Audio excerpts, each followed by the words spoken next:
창세기 2장 18절에서 25절 교재에 있는데 교독하도록 하겠습니다. 지난 주일에 이어 오늘 또 기독교 가정의 본질에 대해서 말씀을 드리려고 합니다. 지난 주일에는 가정은 하나님께서 친히 제정하신 기관이라고 하는 부분에 대해서 설교를 드렸습니다. 지난주 설교의 아웃라인이 여러분의 교재에 인용되어 있는데 우리 같이 한번 읽어보겠습니다. 가정은 하나님께서 친히 제정하신 기관입니다. 가정은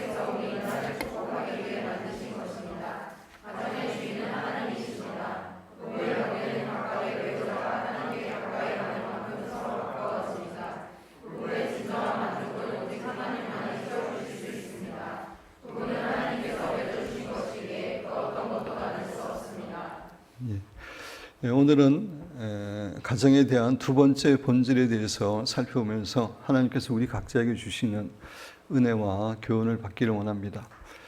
본래는 가정의 본질 그 남은 부분을 오늘 다 설교를 하려고 했는데 설교를 준비하다 보니까 내용이 많아져서 오늘은 두 번째 가정의 본질에 대해서 말씀을 드리고 또 다음 주에도 계속 말씀을 드리려고 합니다. 여러분 교재 보시면 가정은 부부가 한 몸됨을 경험하는 곳입니다. 가정은 부부가 한 몸됨을 경험하는 곳입니다. 창세기 2장 24절 우리 같이 한번 읽어보겠습니다.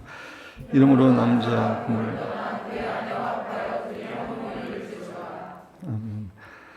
창세기 2장에는 하나님께서 아담과 하와를 창조하시는 내용이 기록되어 있습니다. 하나님에 의해 창조된 아담은 참으로 행복한 그런 삶을 살고 있었습니다. 하나님과 사랑스럽고 평화로운 관계를 누렸을 뿐만 아니라 주위의 환경과도 좋은 관계 가운데 살고 있었습니다. 뿐만 자기 자신에 대해서도 만족하고 감사하는 가운데 평화를 누리고 있었습니다. 그럼에도 불구하고 하나님 보시기에 아담에게 부족한 부분이 있었습니다. 여러분 교재 창세기 2장 18절에 보면 여호와 하나님이 이르시되 사람이 혼자 사는 것이 좋지 아니하니 내가 그를 위하여 돕는 배필을 지으리라 하시니라. 하나님께서는 왜 아담이 혼자 사는 것이 좋지 않다고 생각하셨습니까?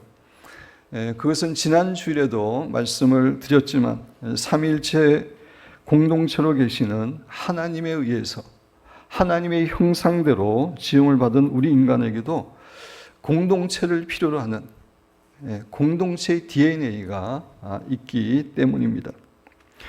그래서 하나님께서는 돕는 배필로 하와를 창조하시고 아담에게 데리고 가셔서 둘이 한 몸이 되게 하셨습니다.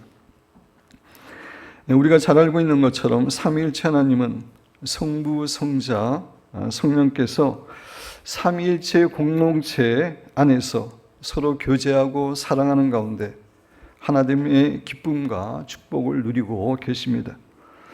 그 하나님께서는 아담과 하와도 부부라고 하는 공동체 안에서 서로 사랑하고 교제하는 가운데 부부의 기쁨과 행복을 누리도록 하셨던 것입니다. 그렇습니다. 하나님께서 제정하신 결혼의 중요한 목적 가운데 하나는 배우자와 서로 사랑하고 교제하는 가운데 한 몸의 기쁨과 만족함을 누리도록 하기 위함입니다. 그래서 부부관계는 흔히 영촌이라고 이야기합니다. 사촌, 육촌 그러는데 영촌이라고 말합니다. 부부의 관계는 이 세상의 그 어떤 관계보다 심지어 부모나 자녀와의 관계보다도 더 친밀하고 하나됨을 경험할 수 있는 관계입니다. 하나님의 의도는 아내가 남편의 가장 가까운 친구가 되고 남편이 아내의 가장 친구가 되게 하려는 것입니다. 여러분 교재 아가서 6장 3절에 보면 나는 나의 사랑하는 자에게 속하였고 나의 사랑하는 자는 내게 속하였다라고 이야기하고 있습니다. 이것은 술람미 여인이 사랑하는 솔로몬 왕가의 하나됨을, 연합됨을 노래하고 있는 것입니다. 물론 영적으로는 예수님과 우리 성도들의 연합됨, 하나됨을 노래하는 것이지만 문자적으로는 술람 여인과 솔로몬 왕의 사랑 안에서의 하나됨, 연합됨에 대해서 노래하고 있는 것입니다. 그렇습니다. 부부의 신비는 하나됨에 있습니다. 남자와 여자가 만나서 결혼하면 더 이상 두 사람이 아니라 한 몸이 되고 하나의 팀이 되는 것입니다. 그래서 여러분 교재에 드와이트 스몰이라는 분이 정말 훌륭한 표현을 했는데, 결혼이란 두 사람 안에 존재하는 하나의 생명이다 라고 이야기했습니다. 두 사람인데 하나의 생명입니다. 이것이 결혼의 신비고 비밀입니다. 삼위일체 하나님도 신비죠. 그죠? 1 더하기 1 더하기 1은 3이 돼야 되는데 1 더하기 1 더하기 1이 1이 되는 신비입니다. 영적인 세계에서 그렇습니다. 부부도 마찬가지라는 것입니다. 제가 일본의 선교사로 처음에 가서 일본어 학교에서 일본어 공부를 할 때에 장문 시간에 제가 이렇게 글을 하나 썼는데 선생님이 마음에 들었는지 일본에서 꽤 유명한 잡지인데 아에라라는 잡지에 보내겠다고 해서 보냈습니다. 근데 거기서 잡지에서 그 뒤에 이제 그 독자 코너에 실어준 적이 있습니다. 그때 잡지에 실린 글을 이제 한국어로 옮겨서 여러분 교재에 제가 실었습니다. 제목은 결혼은 두 사람용 자전거를 타고 가는 것입니다. 결혼은 두 사람이 한 자전거에 타고 가는 것입니다. 독립한 두 사람이 한 대의 자전거에 타면 하나의 공동체가 됩니다. 마찬가지로 전혀 다른 두 사람이 결혼이라고 하는 자전거를 타게 되면 하나의 운명 공동체가 됩니다. 처음에 자전거를 탈 때는 서로 익숙하지 않고 호흡이 잘 맞지 않아서 힘들 때도 있습니다. 그러나 두 사람이 서로 점점 익숙해짐에 따라 그 자전거는 한 사람이 타는 것보다 훨씬 즐겁고 빠른 속도로 다닐 수 있습니다. 자라온 환경이나 배경이 전혀 다른 부부가 하나의 가정에서 하나의 목표를 향해 나아가는 것은 절대로 쉬운 일이 아닐 것입니다. 그러나 두 사람이 서로의 성격과 취향과 다른 점을 인정하고 이해해 주기 위해 애쓸 때 한 사람이 사는 것보다 훨씬 더 즐겁고 행복한 인생의 여행이 가능합니다. 그리고 두 사람이 타는 자전거에서는 한 사람이 힘들고 지쳐 있을 때 다른 한 사람만의 힘으로 자전거를 움직여 갈 수 있는 것처럼 결혼에서도 한 사람이 지쳐 있을 때 상대방이 힘이 되어 줄 수 있습니다. 그리고 자전거를 타고 가다 보면 예상치 못한 장애물을 만나기도 하고 자전거가 펑크가 날 때도 있지만 두 사람이라면 한 사람일 때보다 훨씬 더 수월하고 즐겁게 그 장애물을 극복해 나갈 수 있습니다. 그렇습니다. 부부는 더 이상 두 사람이 아니라 2인용 자전거를 함께 타고 가고 있는 한 팀이고 동일한 공동 운명체입니다. 따라서 부부는 마음과 뜻과 나아가는 방향이 같아야 됩니다. 이것이 같지 않으면 하나의 방향을 향해서 두 사람이 나아가기 힘들기 때문입니다.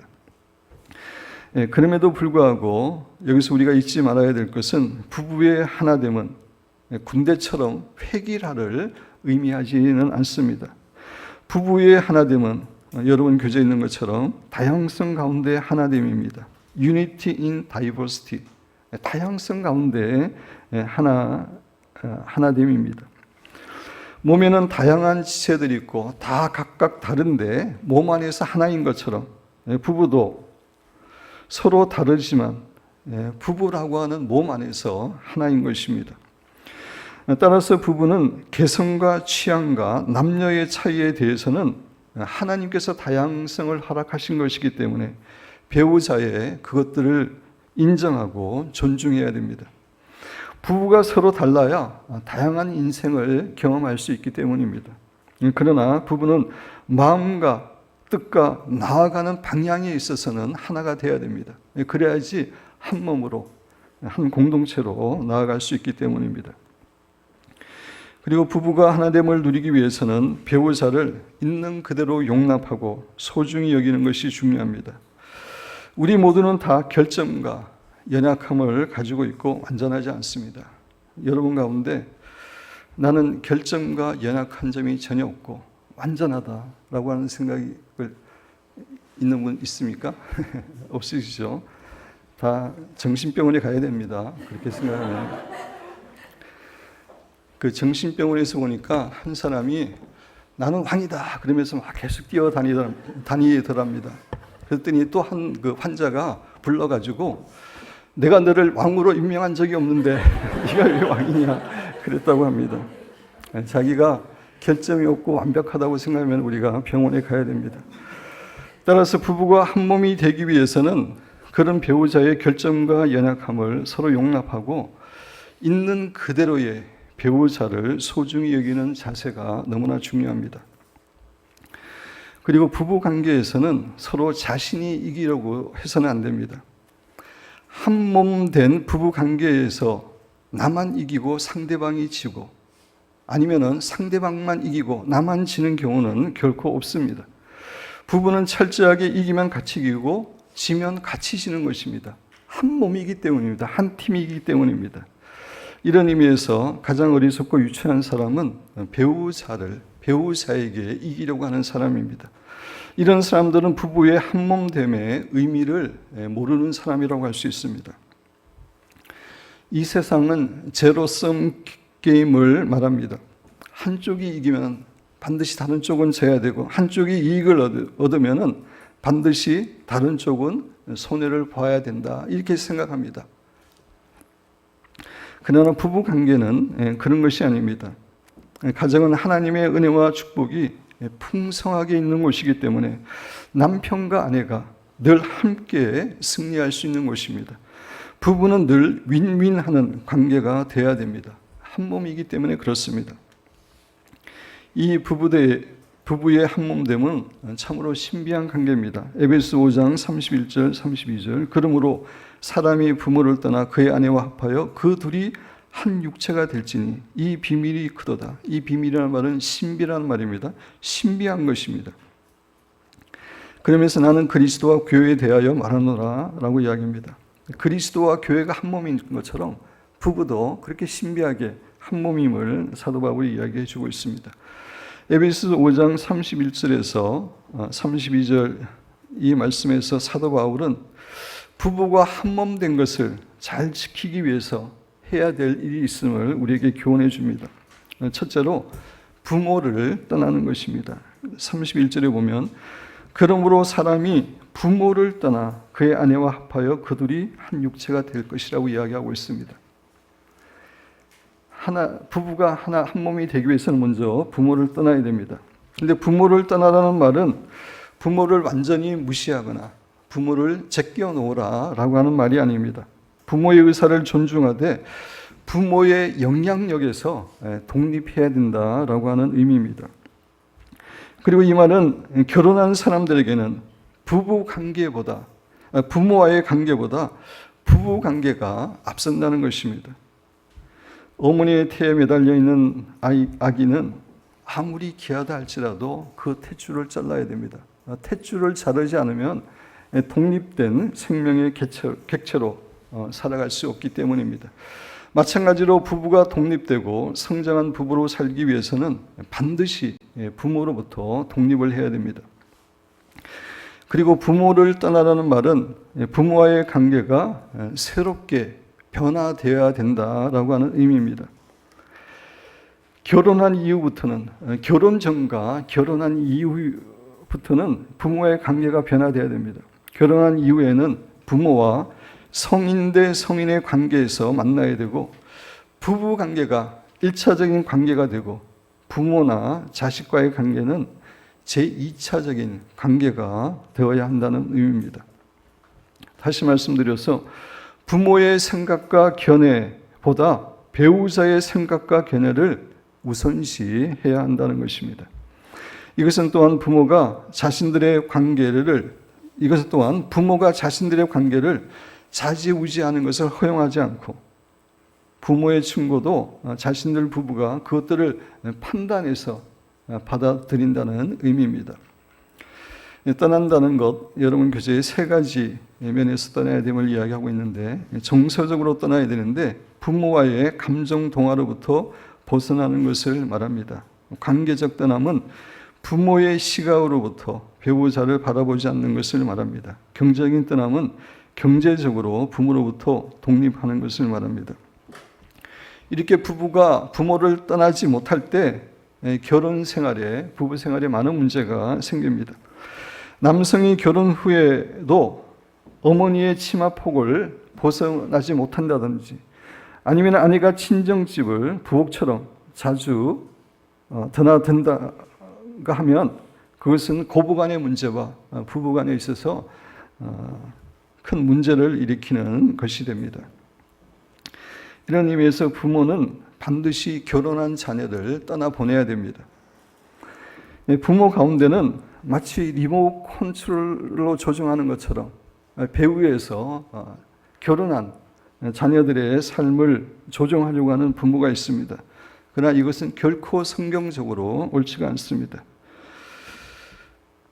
우리와 우리 승현 형제 부부의 관계는 완전히 독립적인 그런 관계입니다.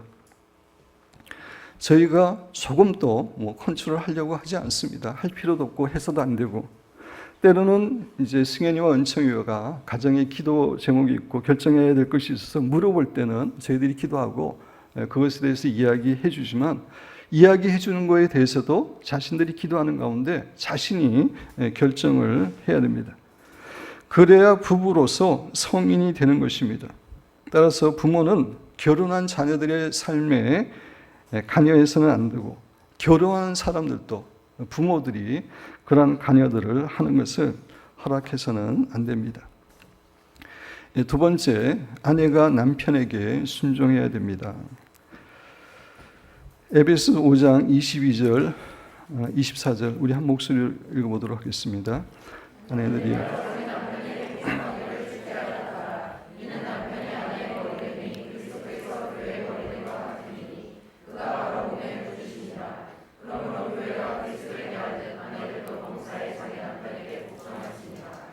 사도 바울은 부부 관계에 대해서 언급하면서 먼저 아내에게 교훈을 주는데, 아내들이여 자기 남편에게 복종하기를 죽게 하더라라고 교훈하고 있습니다.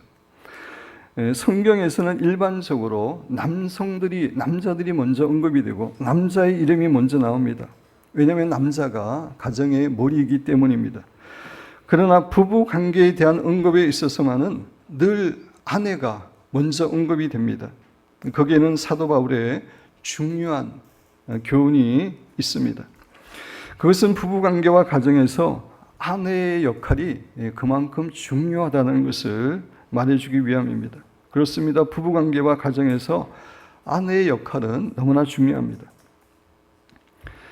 잭 하이스 목사님이 쓰신 성령님을 만나세요, 이 책을 우리가 오래전부터 다녔던 분들은 다 읽었습니다.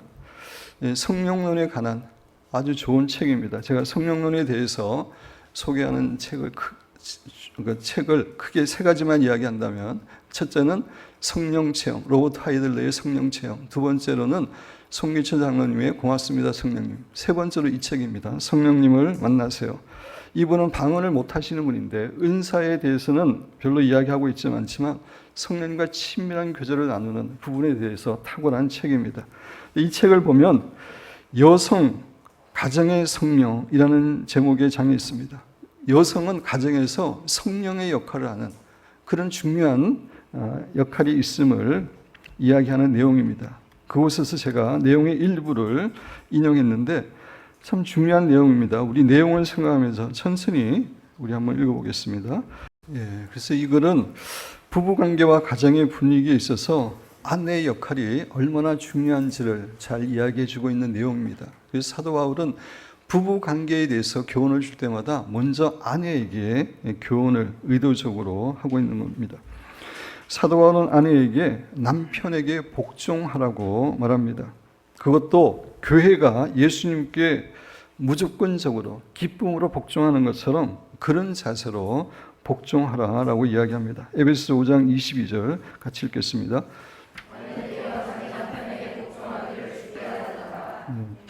그렇다면 사도 바울은 왜 아내에게, 남편에게 복종하라고 교훈하고 있습니까? 그것은 하나님께서 남편을 가정의 리더로 세우셨기 때문입니다. 에베소 5장 23절에 보면 이는 남편이 아내의 머리됨이 그리스도께서 교회의 머리됨과 같음이니 그가 바로 몸의 구주시니라. 그리스도가 교회의 머리처럼, 리더인 것처럼 남편이 아내의 머리가 되고 리더임을 성경은 분명하게 교훈해 주고 있습니다. 고린도서 11장 8절 9절도 같은 내용입니다. 남자가 여자에게서 난 것이 아니요 아담이 하와에게서 난 것이 아니죠. 여자가 하와가 남자에게서 났으며 또 남자가 여자를 위하여 짐을 받지 않고 여자가 남자를 위하여 시험을 받은 것이다 라고 이야기하고 있습니다. 가정에서 남자를 머리로 세우셨음을 성경은 분명히 교훈해 주고 있습니다. 따라서 한 남자와 여자가 결혼하여 가정을 이룰 때 남편과 아내가 동일한 위치에서 동일한 역할을 하는 것이 결코 아닙니다. 남편이 머리의 위치에 있습니다. 가장이기 때문입니다. 하나님께서 만드신 창조 질서이기 때문입니다. 물론 이 말은 남편과 아내가 하나님 앞에서 평등하지 않다라고 하는 말은 결코 아닙니다. 우리는 하나님의 자녀이고 인간이라고 하는 점에서는 남녀는 완전한 동등체입니다. 그러나 가정의 조화 평화를 위해 하나님께서 질서를 세우신 것입니다. 남편에게는 아내의 머리 역할을, 아내에게는 남편에게 복종하는 역할을 주신 것입니다. 삼위일체 하나님의 관계에서 보면 성부 하나님, 성자 하나님, 성령 하나님은 모두 다 하나님이시고 다 동등하신 분입니다. 그러나 성자 하나님은 성부 하나님께 기쁘게 순종합니다. 성자 하나님께서 성부 하나님보다 못하기 때문에 그런 것이 아니라 사랑하고 존경하기 때문에 순종합니다.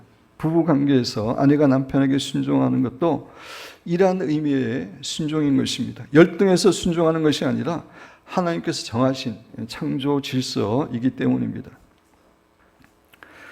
이런 성경의 가르침이 현대를 살아가는 사람들에게는 현실에 맞지 않는 교훈처럼 들릴 수 있습니다. 요사이 우리가 살아가는 시대는 페미니즘을 강하게 주장하고 여자의 파워가 점점 강해지고 있는 그런 시대입니다. 오래전에 강 큰 남자 시리즈가 유행했을 때 이런 얘기가 있었습니다. 강 큰 남자들의 케이스입니다. 아내가 말하는데 아내의 눈을 똑바로 쳐다보는 사람, 강 큰 남자라는 겁니다. 아내와 함께 텔레비전을 보고 있는데 자기 마음대로 채널을 돌리는 사람, 강 큰 남자라는 겁니다. 그리고 이사하기 위해서 트럭에 짐을 다 싣고 나서 아내의 허락 없이 트럭에 앉아 있는 사람, 아내가 데려갈지 안 데려갈지 모르는데 허락 없이 앉아 있는 걸 강 큰 남자라고 합니다. 그래서 요 사이에는 남편들이 그 애완견을, 아내가 그 사랑하는 애완견을 가슴에 꼭 안고 있다고 합니다. 그 애완견과 함께 더불어 이제 묻어서 가려고 그렇게 하고 있다는 말이 있습니다. 물론 가장된 면이 있는 우스갯소리로 하는 얘기지만 요 사이 여성들의 힘이 그만큼 강력해진 것은 사실입니다. 그러나 성경 말씀은 우리가 이런 시대의 풍조를 따라서는 안 되고 아내는 남편에게 복종해야 됨을 말합니다. 그것이 성경에서 말하는 하나님의 창조 질서임을 교훈해 줍니다. 사랑하는 아내 여러분, 여러분의 남편을 진정으로 존경하고 남편에게 순종하시기를 축원드립니다. 별로 아멘이 없습니다. 앙케이트 조사에 의하면 남성이 아내에게 제일 원하는 것은 아내가 자신을 존경해 주는 것, 존중해 주는 것이라고 합니다. 남편은 진정으로 자신을 존중해 주는 아내를 원합니다. 그런 의미에서 아내의 가장 중요한 역할은 남편을 존경하고 존중해 주고 자존심을 세워주는 것입니다. 아내가 남편을 존경하고 순종할 때 남편에게는 얼마나 큰 힘과 위로가 되겠습니까? 세상이 아무리 힘들더라도 담대히 나아가서 자신의 역할을 감당할 수 있는 남편이 될 수 있을 것입니다. 오래전에 미국의 하딩 목사님이라고 하는 분의 글을 읽고 감명을 받은 적이 있습니다. 이분이 이제 목사님이 되기 전에 젊었을 때 회사를 다니고 있었습니다. 봉급 인상을 요구했는데 인상이 늦어지자 하루는 사장에게 월급 인상을 요구할 것을 단단하게 결심하고 그 결심을 아내에게 이야기하고 출근했습니다. 그날 밤에 집에 돌아와서 열쇠를 찾기 위해서 우연히 아내의 경제 서랍을 열어보았는데 거기에 2개의 카드가 있는 것을 발견했습니다. 하나는 봉급 인상을 축하한다는 내용의 카드였고 다른 한 카드에는 봉급 인상은 되지 않았지만 당신의 능력은 내가 인정하고 있으니까 낙심하지 마세요 라고 하는 카드였다고 합니다. 어떤 상황에서도 남편을 신뢰하고 격려하기 위해서 이렇게 한 것입니다. 아내들이 이런 마음을 가지고 남편을 존중한다면 남편들이 얼마나 힘과 격려가 되겠습니까? 반면에 남편을 무시하고 늘 잔소리하는 아내는 정말 함께 살아가기가 쉽지 않습니다.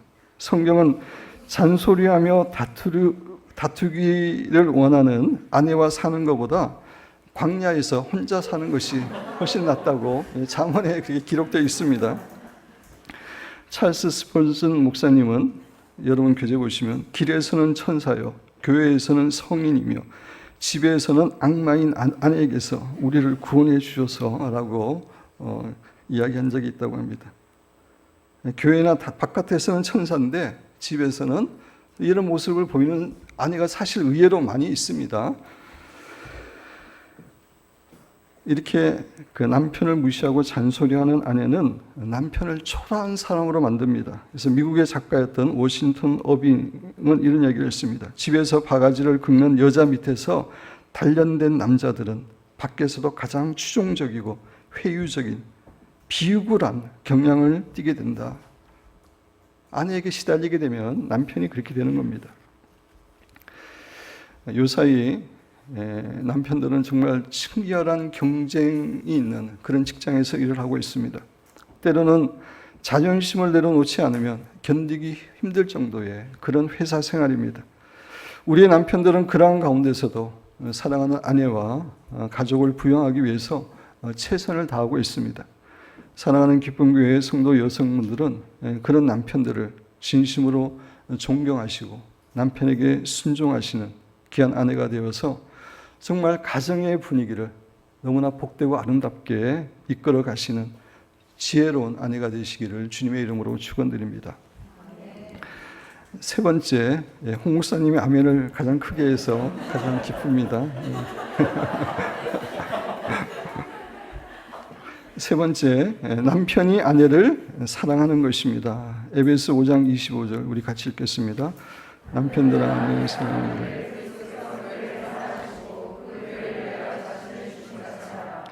사도 바울은 계속해서 한몸된 부부 관계에서 남편의 역할을 교훈해 주는데 남편은 자신의 아내를 사랑해야 된다고 이야기합니다. 그것도 예수님께서 교회를 사랑하는 것처럼 그렇게 아내를 사랑해야 된다고 교훈합니다. 사랑하는 남편 여러분, 가정에서 남편의 가장 중요한 역할은 아내를 사랑하는 것입니다. 그것도 예수님이 교회를 사랑하는 것처럼 그렇게 목숨 걸고 아내를 사랑하는 것입니다. 하나님은 가정의 질서와 조화를 위해서 남편을 가정의 리더로 세워주셨습니다. 그러나 남편은 이 리더로서의 지위를 악용해서는 결코 안 됩니다. 그 지위를 이용해서 독재를 한다든가 자기 편한 대로 가정을 이끌어가서는 안 됩니다. 프로이드 맥클랑의 하나님의 아버지의 마음, 우리가 과거의 이 책을 우리 교회 전체적으로 읽었는데 그 책에 보면 이런 말이 나옵니다.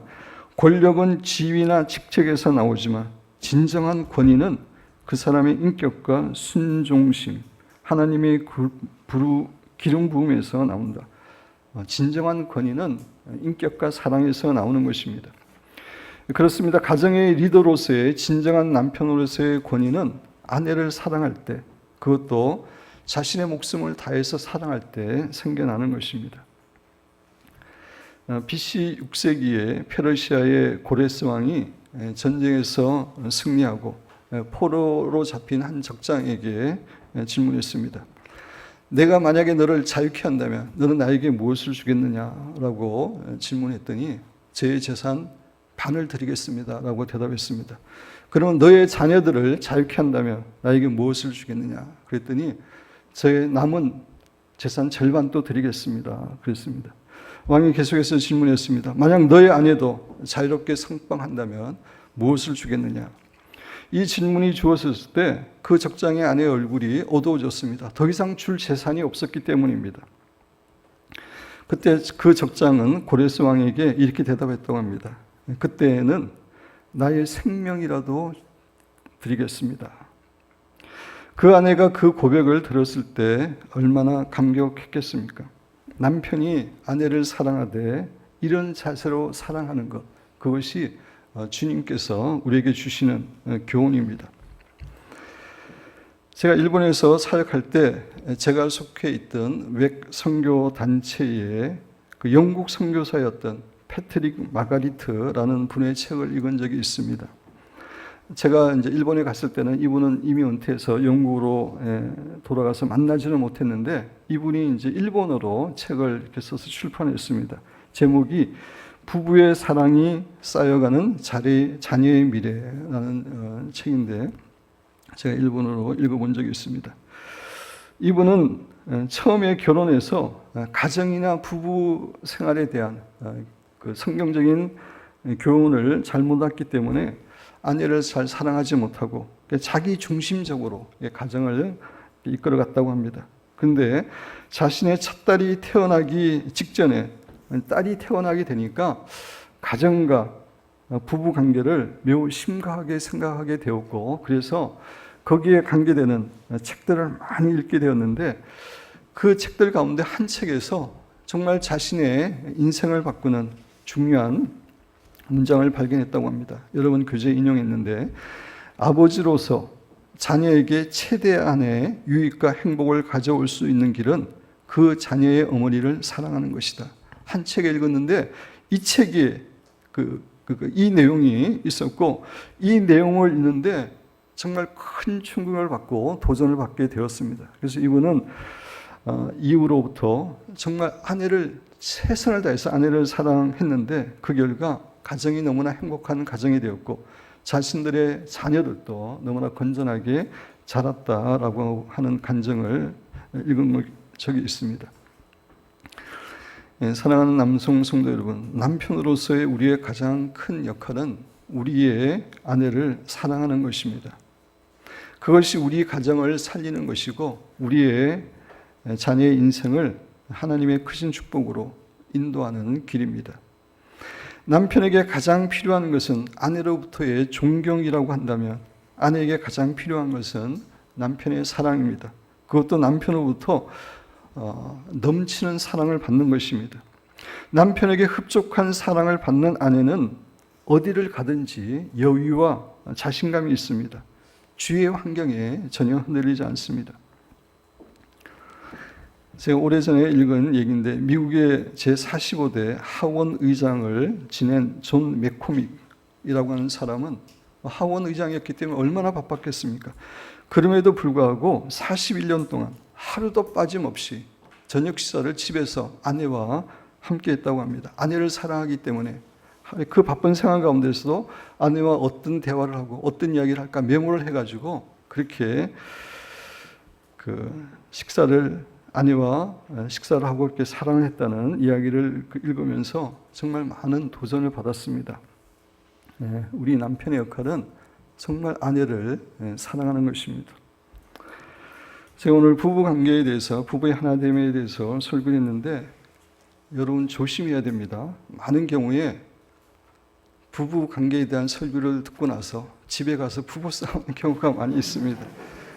왜 그렇습니까?